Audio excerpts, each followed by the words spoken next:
They're buggy, they're nerdy, they're talking six legs, buzzing on the airwaves with their field note pegs. From beetles to bees, they just can't get enough. Geeking out on bugs, yeah, the nerdy stuff. Not for fame, not for clout, just because they care. It's the Bugcast, boys and girls, science in the air. Hey everybody, and welcome to the BCE podcast where there's no ifs, ands, or bugs about it. And today's episode is sponsored by yours truly, Name Dat Bug Consulting. So I'm your host, Adam Holt, and we have right here your other co-host, Shell Hartzer. And here below us or above us or next to us, I don't know how you're going to see this on this video, but we have Laura Krueger, a special guest in the house who holds her BCE, and she is going to introduce herself right now. So we're going to get on with this episode. Hey Laura, hey Shell. Hey, good afternoon. It's so good to speak with you guys. So, thanks for inviting me on the first ever pod. I'm super excited about this. And I'm extra excited because this year I am serving as the president of the Certification Corps, which is the entity which provides certification for board certified entomologists and associate certified entomologists. I just finally got to a point in my life where I was able to give back to the industry, and I'm just so thankful that you invited me today. That's amazing. All right. Well, Shell, you want to kick it off with a question? Yeah, sure. I mean, obviously, this is about BCE and that whole system. So, when did you first get your BCE? Well, this is a great story, so I'm glad that we're all here to hear it now. But I am one of those lifers. Like, I was a kid who really loved bugs, and I was raised in the middle, well, I should say western northern Michigan, in the middle of nowhere. And my parents had a large property with gardens and bugs and orchards and things. And so by the time I got to the point where I was going to go to college, though, I had kind of thought, well, I want to be a doctor, right? And so I went to college. Yeah. And within a few weeks, I would say, at the University of Michigan, I knew without a doubt I didn't want to be a doctor. And I was able at University of Michigan to work in their Museum of Natural History and form a lot of really cool lifelong relationships with adult entomologists at that time, if you will. And interestingly enough, they were all men. I still think that's kind of interesting. This was for a time frame 1994 to 1998. And so, Damn, girl, I was still in high school.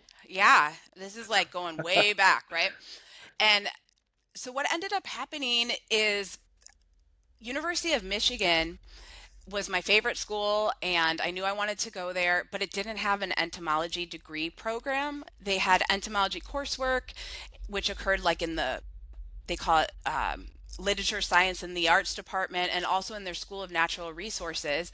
And so I was able to take enough coursework in entomology, which would qualify me to sit for the board certified entomologist exam.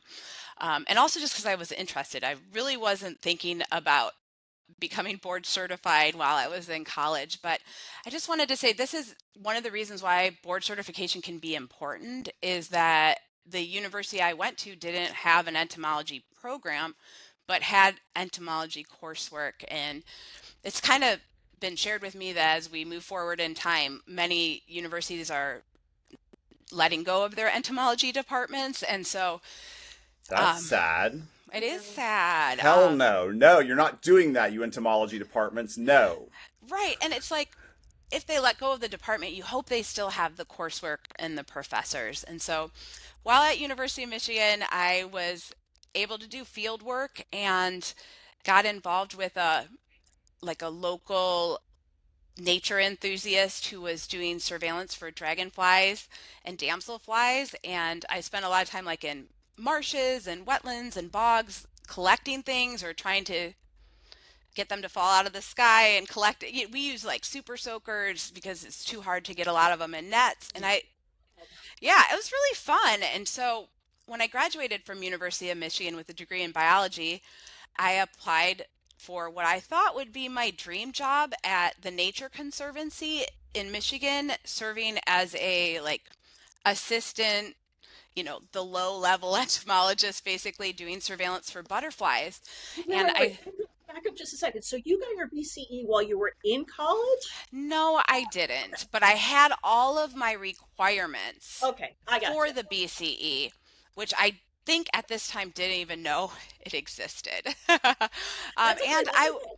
yeah, and I was thinking, well, I'm going to go and be like this wildlife butterfly entomologist. And I started the position, and within a few weeks, I was like, I just didn't like it. It was me alone with a butterfly net going from place to place, and it was just difficult. And it didn't have a people side to it, really. It was just bug surveillance. So I was like, I got to get another job. And I would go to the Entomological Society of America listing of jobs. And I saw a job posting for what will become probably the most important move in my entire career, which was to be a entomologist at Western Exterminator Company in Los Angeles. And being young, thinking everything's going to work out great, I applied for it. And the technical director at that time flew to Detroit, interviewed me. They flew me out to California a few times. And fast forward to I moved to Southern California to work for Western Exterminator as a technical trainer in 1998 when I was 21 years old. And I just had such a wonderful experience learning from the people at Western Exterminator Company. They put me in about a 9-month training program where I was able to run a route for general pest control, and I was able to uh, never complete my own termite inspection, I'll say, but I went with other inspectors and learned the process for termite inspections and fumigations. And later I became licensed in all of those branches in California. And I would travel to Western Exterminators 31 locations and provide training for CEUs to staff. And I also was assigned to the night division. They did a lot of commercial, and that was just you know, The it was night so division. Did you get to fun. wear like the night vision goggles and everything? No, I worked between 3 a.m. and 11 a.m. so I could overlap with the Disgusting. crew. Yeah, Sorry, it was so disgusting. hard. I was like 23 years old, and it was just grinding. And what I got to Hey, do Laura, was, just one second. Can we? I forgot. Can we take a step back for a second? I don't even think I had you introduce yourself. I think we just skipped straight to like the oh, question. But she's getting to it. This is I, this is it's just a yeah. long introduction, but I got. That's fine. I can clip it later. You're good. we can Just put hold it on one in there. second. Okay, we're All back. right, Sorry. Go Laura, ahead, Laura.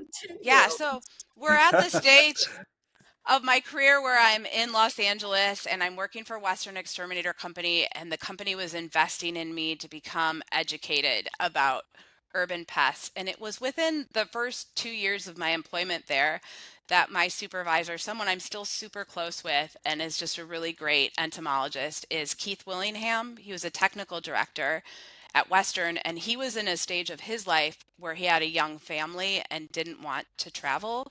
And so I got assigned to the Copasan Technical Committee, which meant I I'm got to so sorry for travel. you. It was so fun. I got to meet so many people and travel all over the United States. And in that role, Everybody hates Copasan.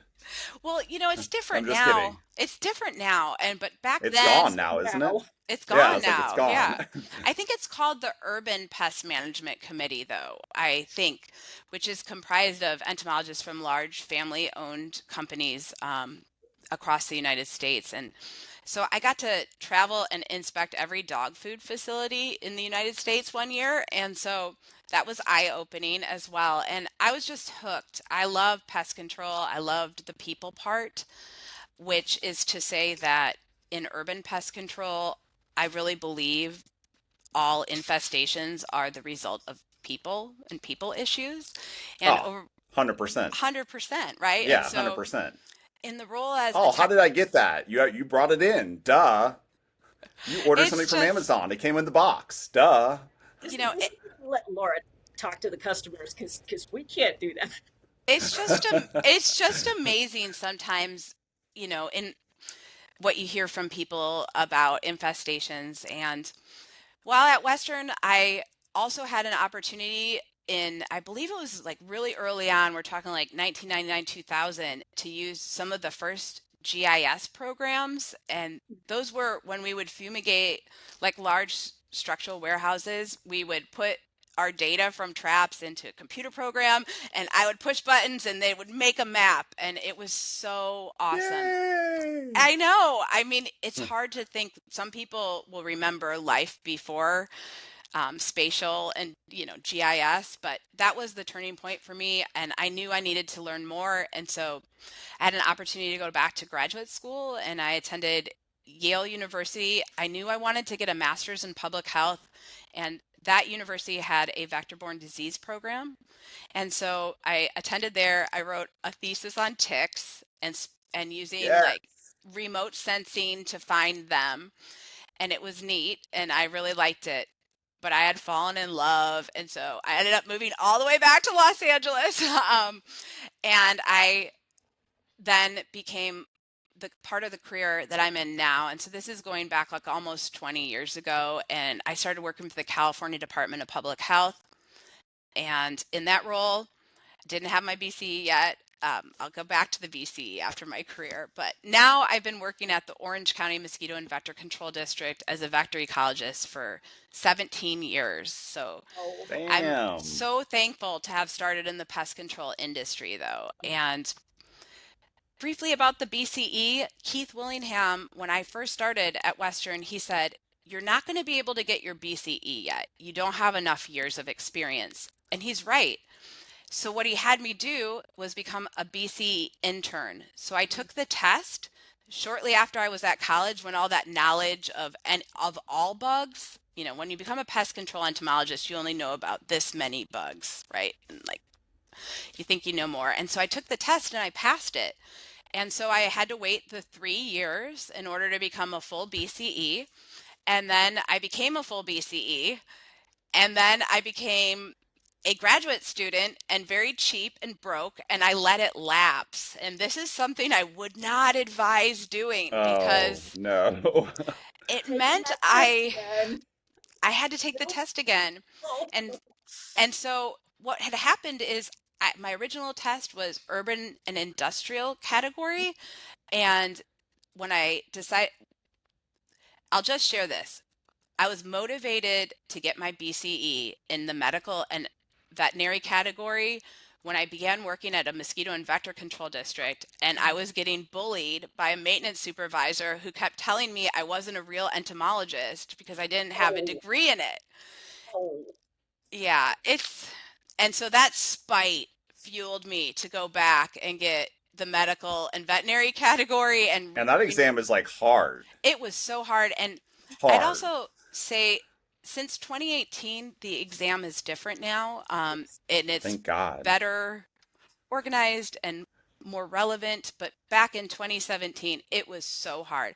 I spent a lot of nights with my favorite people, which were the two people who wrote the medical entomology, Lance and Durden.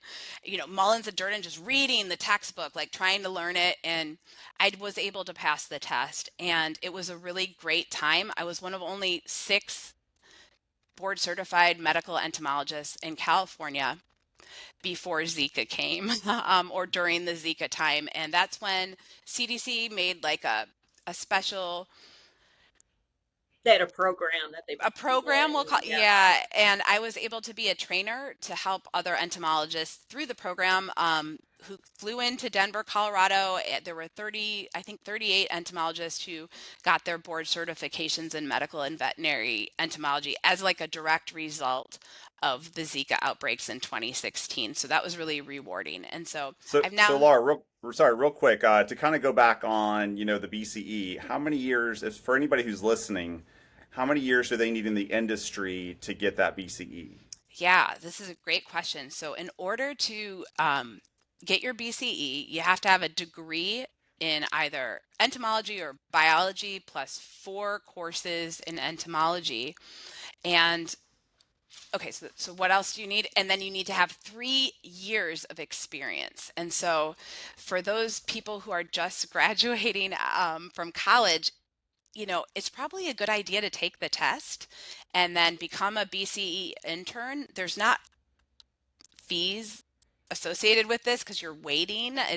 And so then once you meet your experiential requirement of 3 years of being employed, so this is separate from like working on a research credit for your master's or your PhD, but 3 years So it's after, literally being employed with, does it have to be pest control specifically, or can it be anything related to the field? it can be related to the field, I think. I Yeah, mean, you Okay. have to, fairly broad in some of the descriptions. yeah, So the and goal is they don't want to just make somebody a BCE who's just popping out of college. right. And Gotcha. sometimes people ask, well, I went to community college and I got an associate's degree, which I think is so awesome. And I know in Southern California, we have a lot of really great pest management programs like in community colleges, but the board certification does require a bachelor's degree. So, So it's a bachelor's degree in entomology, or a or it's a closely bachelor's related, degree Yep. in a biological science with 4 classes in entomology if you don't have the entomology degree, plus the 3 years of employment experience to become a board certified entomologist. yes, you got Check. it. Okay. Thank you for translating me to everyone. Oh, But no, you're welcome. And then I also want to take a step back real quick in your career because I've this is your career path has been so inspirational and it's amazing. It's just listening to you is like it's very, very profound, you know. But I'm thinking back to like when you were in college and you kind of got interested in entomology. How did you how did you figure out who to connect to? You know what I mean? Like, was there anything yeah, out there for that? that's such a great question. I know when for me, I was raised in a smaller city and I went to a huge university. And I think back then, kind of before cell phones, right? When there was a computer lab, these things don't exist anymore. I remember just kind of Googling it or, looking and being like, oh, they have a natural history museum and seeing the entomologist. And I think one of the really great things about entomologists are majority of us are pretty friendly. And so I cold called this guy and named Mark O'Brien, who ended up having a significant impact in my early career. And he said, come on in. We are digitizing our entire collection and we have money and we could hire you. And I said, well, I have work study. He's like, this is great. And so Mark was able to introduced me to a whole world of entomologists that I didn't even know existed. And I got to see this massive entomology collection, which I attempted to digitize a part of over my 4 years there. So it was It I'm was a thankful. whole new world. It was, I mean, you don't know till you know. And there's so many things about bugs I still don't know, obviously. But at that time, it was just really cool. And so that's how I did it. I just reached out to someone and, it feels really awkward and it feels super uncomfortable, but most of the time it works out. And I Well, I think think the for the most beautiful. part, Go ahead, go ahead. Shell. Okay, No, you I go think ahead. for the most part, VCs are really technical people, and the technical people stick together, and they're so open and friendly. And yeah, so if anybody's looking to get their BCE, you reach out to any of us, and I think all of us would be happy to help you. Exactly. 100%. Yeah, I was going to say, I mean, I think you don't have to have an extroverted personality to get to the next step in your chapter. You know what I mean? You Right. can just go online, go to the Entomological Society of America, go to that awesome little. It's not the easiest website to navigate, but you can go find the roster. It's hidden in there somewhere, and that roster. Actually, good point. I should add that roster as a quick link in my website to make it easier for people to That's find. nice. Definitely. Yeah. But you can go find that roster. That roster will have all of us on there. But the easiest thing to do right now is just to reach out to one of us three. We would be happy to talk Of to course. anybody who is interested in the program or interested in becoming a future nerdy entomologist just like us. Oh, yeah. It's a lifestyle, as we all know. um, but I will say, even if you don't have a board certified entomologist nearby, many jurisdictions have some sort of forward facing entomologist. So certainly, if there's a mosquito or vector control district, those entomologists are funded with taxpayer money and they're available. And part of their job is to talk to the public. And so, over the years, last 17 years here at Orange County Mosquito and Vector Control District, we've just had so many people through our lab, and we continue to meet young people who are interested in entomology. And that's really what the future is, right? Is inspiring people to check out this potential career. I love it. I love it. So, fast forward back to where you are. You're now, what's your title and your role right now?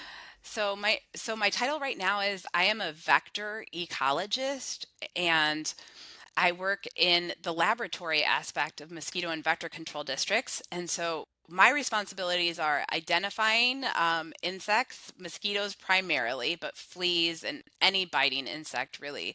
And I love it. I know it's amazing and I live in Southern California, and so you just never know what you're gonna get. Oh, you It's have the so great. craziest stuff there. I mean, literally, what was it? Is it oh my God, I'm having a brain fart. The girl that was like running in the park and she got that flea-borne arbovirus, marine typhus. Oh Thank yeah, you. typhus. Yeah. Typhus is everywhere, and typhus is a big function of our laboratory. And what we do with that program is, of course, respond. So ultimately, a vector ecologist has responsibilities to identify insects, run responses for disease cases or positive detections. Um, and also, then I'd say the third most important thing is pesticide selection and calibration. So we do a lot here with like making sure the pesticides we apply can actually kill the mosquitoes, which is a major problem in mosquito control. What a concept. Let's kill the bug. Yeah, I mean, a lot of people, nobody really tells you this, but something I've come to learn is like if you put pesticides in the environment and you don't kill any bugs, it's really just pollution. Yeah. And so 100%. Yeah. 100%, right? And you know, I try to, as a forward-facing public entomologist, really try to reduce any sort of waste that could be there with our applications. And it's a challenge, and it sometimes changes, a couple times a year. So I I always really enjoy it. always think it's interesting, Adam, I don't know if you're licensed in Hawaii, but I'm licensed here in Georgia. And if I do a misapplication of a pesticide, I get fined, I get sent to Oh yeah. jail. It's all over the news. But my neighbor can go out there and just throw a whole Yep. bunch of rodenticide in the backyard, I never look at the know. label, and that's fine.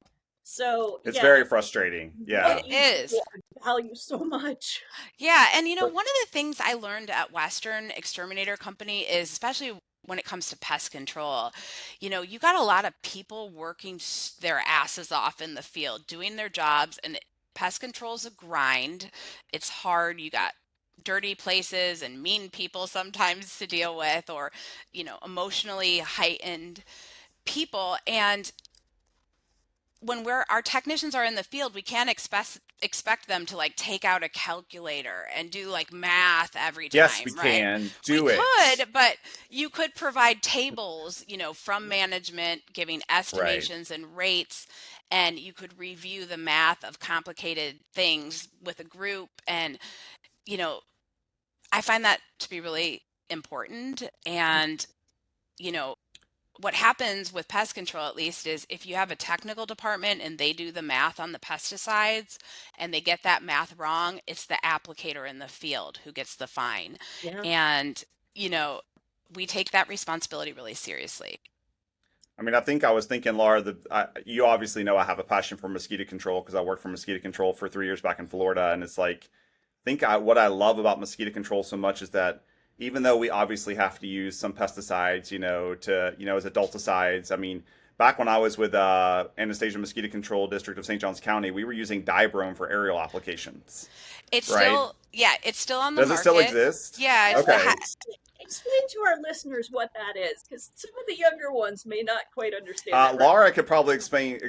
dibrome better, but I think the whole point that any listener needs to understand is that it's literally like 1 ounce per acre. So the dilution rate is so high that anybody out running in the field comes across some, because they don't hear the announcement that they're going to be doing the aerial application. You're not going to die. It's okay. Calm down. Right. I mean, and just ULV technology. This is a technology not really utilized in some states by pest control, or at least in California, pest control applicators are not able to make area-wide ULV applications from a truck. It's to those mosquito and vector control districts, but that technology is hard to calibrate and keep functioning correctly. But I was going to say too, I love all the green aspects of mosquito control, like BTI, Gambusia, Phoenix. There's all these really cool green aspects that you can use with mosquito control. So for anybody listening, because we are in July and we just happen to bypass Mosquito Control Awareness Month, remember to always practice those 5 Ds of prevention, right? Because that's a beautiful thing with mosquito control. And 3 out of the 4 stages is in the water, right, Laura? She's going to confirm that with me, the egg, the Yeah. larval, the pupal stage. And so draining any standing water sources is going to be your best fight against mosquitoes.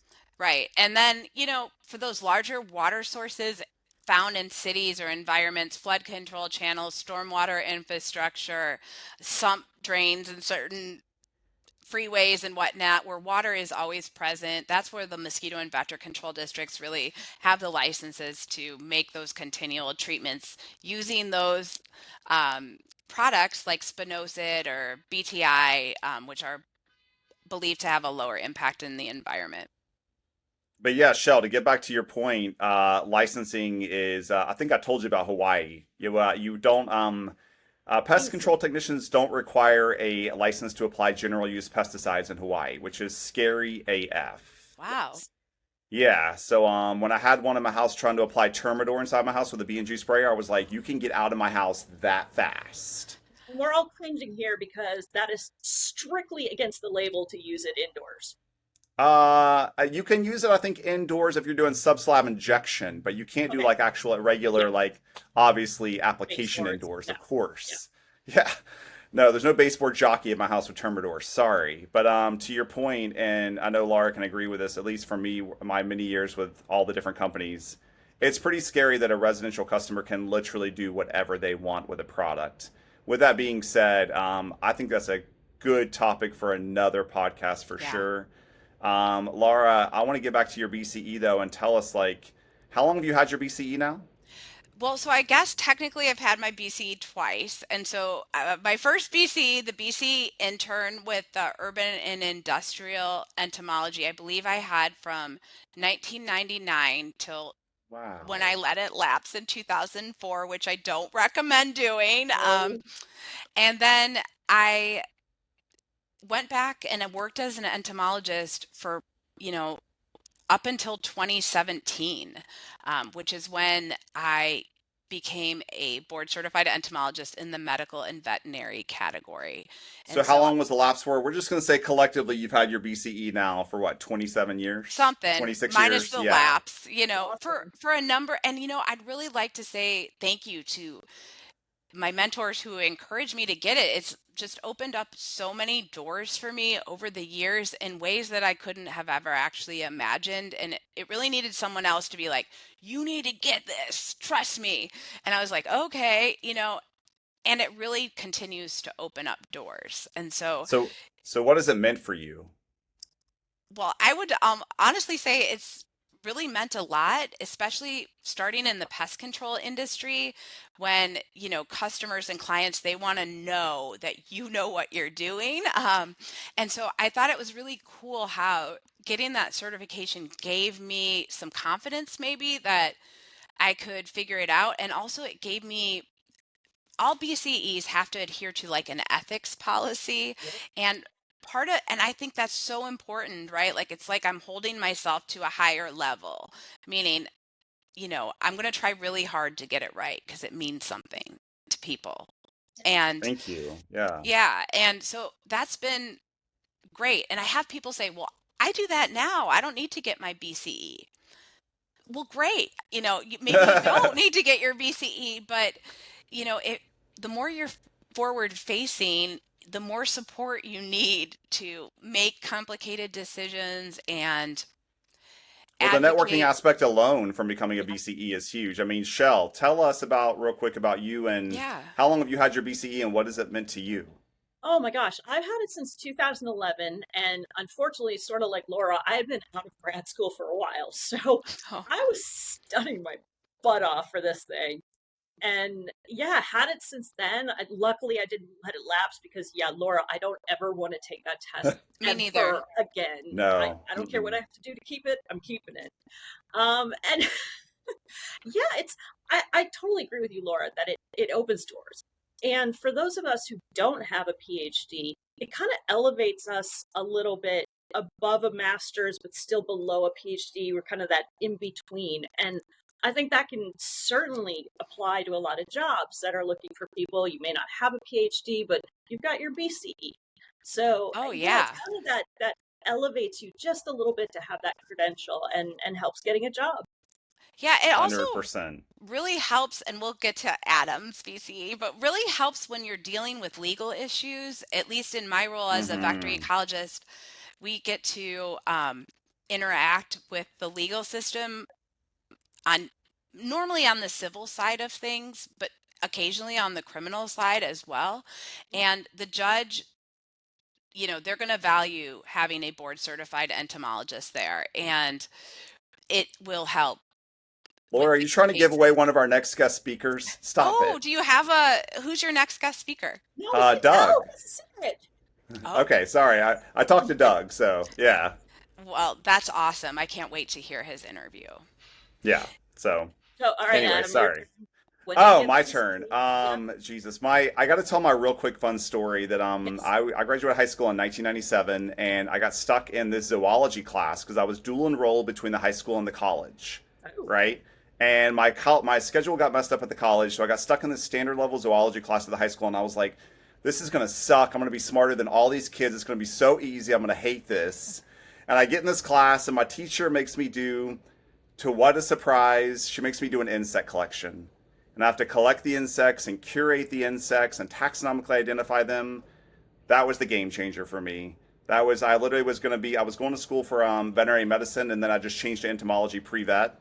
It was just a crazy thing. But I guess to fast forward to my actual BCE, same year, I got mine in 2011, like Shell. And as far as what has it meant to me, honestly, I have to think Terminex Rentokil, they actually forced me to get my BCE. Oh, not You yeah. know, I started with Terminex out of mosquito control, and I was working for Terminex as a commercial sales rep. And I went up to this lovely guy named Wally Holden, who was teaching the Aspire training, and I said, Wally, I want to do what you do. Here's my resume. So I was in the commercial sales role for like 9 months, and then I took over his role because he was tired of driving from Warner Robins, I think Georgia, all the way down to Florida every week. Yeah, And so that's yeah, so I got my BCE, and it's been life changing. I mean, I've met people, I've networked. I wouldn't change it for anything. It's actually helped me launch this consulting business that I finally took the leap of faith to do. yeah. I'm trying to catch up with Shell over here because she's been doing it a lot longer. So she's my mentor on this track. Good advice. I'm trying to help. 100%. You Oh, have. That's why I yeah. said you're my mentor on this track. Oh boy, we're in trouble. Yeah, I think what I hear all of us saying is it's valuable because it's kind of take allowed us to take this like more pride in our job possibly or deeper looks like, I do hold myself to a higher standard, I would say. Eh, Not that I think I'm better than good. anyone, but like I'm going to try to get it right. And I'm going to go until I know it's right. And so it's helped me really focus on things I know and things I don't know, and knowing where that gap is. And I take it seriously. Yeah, and you know what? I don't know if you guys agree, but I feel like most of us entomologists that are BCEs are like the exception. Like we're like the higher level entomologist of the entomologists in the industry. I was just gonna say, what are we up to? Like 400, maybe? Yeah. All the people 432, is it, Laura? It's a Oh, lot. It's yeah. a lot. And I think I appreciate what Shell said. Some of us don't want to get a PhD, but yet we Oh, do all of this outside learning and we probably could have gotten a PhD, and it does help us become competitive. And what I've noticed too sometimes is that the board certification, it plays well in a court when you have a PhD and you have a mm-hmm. board certified entomologist. It's Yeah. really it shows some clarity about what people know and what they don't know. Well, I mean, I would this recent one of these recent I guess opportunities I received, I wouldn't have got it without being a BCE. They literally like I guess they went on to LinkedIn and they just started looking up BCEs and somehow they found me and I got a phone call and it was literally an opportunity of a lifetime. I couldn't pass it up. Yeah. It's so funny that most of us in pest control and anything dealing with, that type of job, none of us got here because we said, I'm going to be an entomologist and I'm going to work for pest control. I mean, we've all had this path that started somewhere over there and now we're here. And it was mostly accidental and the best thing that could have ever happened to most of us. Yeah, I mean, the cool thing about pest control is I'm almost going to say nobody thinks they're going to grow up and go into pest control, right? Nobody's like, I can't wait to kill bugs someday. Like it just doesn't happen, Unless and it's a family company and you kind of suck yeah, into it. Yeah, Right. that's 99%. Yeah. true. The family company is a legacy thing, man. That's Yeah. kind of different, Yeah. like, Right. but You mean the whole nepotism thing? right. Well, I mean, I think there's something to it. If you grow up in a pest control family, you're going to know somebody more about pest control than someone Oh, who yeah. didn't grow up in a pest control 100%. family, Yeah. Yeah, and Actually, they're going to know more than probably some of us at the end of the day when it comes to pest control stuff. oh, 100% they're going to know more than us. And so it's cool that like most companies recognize that their new hires have no idea what's happening, and those training programs can be really cool. You can learn so much from your coworkers basically. And it's something that like over my 27, 8 years in the industry, I'm continually learning things still. It Yes. just isn't gotten boring for me yet. Well, and the science keeps, updating and changing and finding new things. So, Ugh. being able to follow that science and give people the most recent information on mosquitoes that we just found out, that some of them like sugar more than others. It's totally cool.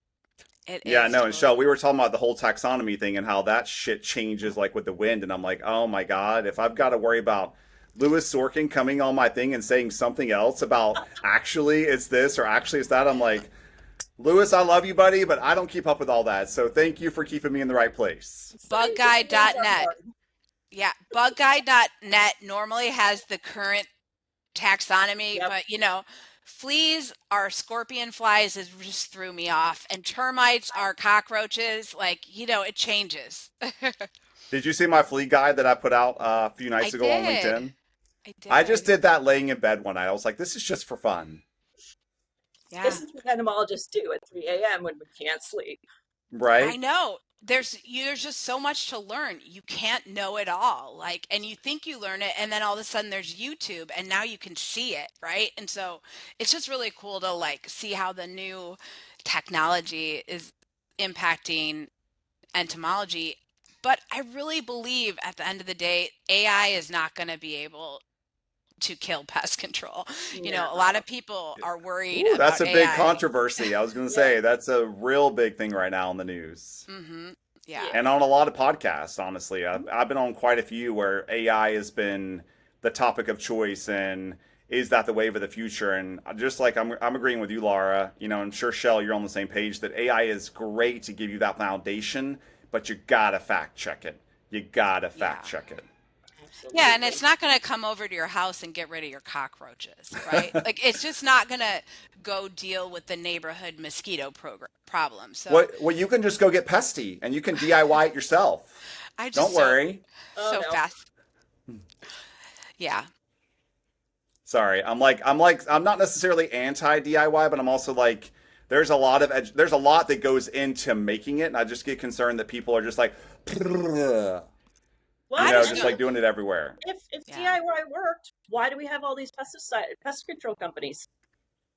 I just tell people Fair enough. who want to DIY it, it's like, listen, you could do that, but you might get it wrong, and then it's going to take a lot longer to get rid of this infestation. And Yeah, but here let's at the back up real. Yeah, but yeah. another thing, if they're doing DIY and they do it wrong, doesn't that contribute to pesticide resistance, which is bad for us? Or maybe it's good for us because everybody in the pest control company makes more money. Because all the people in the manufacturing company making the pest control products, you know what I mean? Blah, blah, blah, blah, blah. There you Actually, go. everybody DIY the hell out of everything so we can make more money. Thank you. I think it's going to be interesting like to see how it plays out, but DIY hasn't seemed to take over pest control. I mean, pest control No. industry is growing every year still. Well, And also, people don't have time to DIY. How many, do you have time to DIY, Shell? Well, yeah, but because it's my job, so Well, I guess I'm more mean like most people, your average person doesn't have time to do that. You know what I mean? and they're never going to do it right. No one is going to sit there and read that label. They're just going to Right. be like, glug, glug, glug. Looks good. Yeah. So for everybody listening, it's even that more important why you need to have a board certified entomologist on staff if you're a PMP. you need to have a BCE on staff. So it's not, to me, it's a no-brainer. If you don't have one, find one, get one. You know, or you're wondering about math and you're just not sure if your concentration's right. Like, don't take that chance. You know, you can contract with other entomologists. You can give a phone call and get some advice, you know, but take it seriously. 100%. So, awesome sauce. Shell, do we have any other questions for Laura? Oh, 100, but we're going to have to wait to get her back on the second time because otherwise we're going to be here all night and, you know, I've got stuff to do. Fair enough. I think we all have stuff to do. Well, Laura, thank you so much for being on our first episode. Seriously. Thank you all for having me. Hopefully it's kind of a linear storytelling, but, you know, I'd love to come back again if there's more questions. Absolutely. We're going to do Hell phase yeah. 2 on that. But Yeah. make sure you go visit Adam Holt on namethatbug.com. I'm at shellhartzer.com. Come check us out. What else, Adam? I think that is all. So thank you all for joining the first episode of No If, Ands, or Bugs About It, the BCE podcast, and stay tuned for the next one coming up shortly.